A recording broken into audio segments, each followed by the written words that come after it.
当年李承晚破坏朝鲜停战谈判，后面发生了什么？1953年6月，朝鲜停战基本上达成协议，重新定了军事分界线。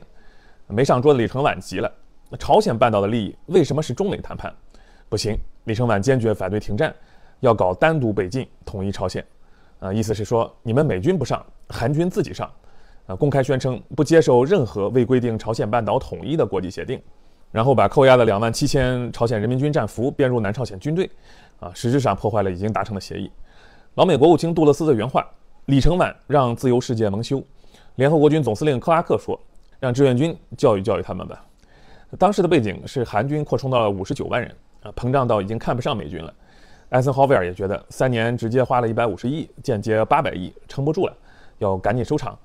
那这个档口呢，你要玩这个，那你行你上。战役发起之前，美军是知道志愿军要动手打金城的，但是没跟韩军说。开战前几天，把金城一线的美军全换下来，换成韩军。打起来，美国空军整个战役期间几乎按兵不动，你敢信？韩军被打急眼了，跪求美军炮火支援，美军就搞了个营级火力，开了2炮。知道志愿军要反击，拉上车就跑。韩军吹嘘的固若金汤，1个小时就被突破了，4个主力师全被打残。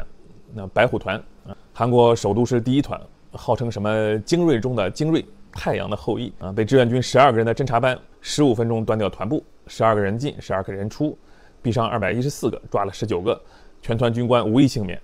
美军第8集团军 memo 里面写，难以置信的炮火呼啸中，韩军防线瞬间崩溃。志愿军在战役期间消耗的弹药量远超前5次战役弹药量总和。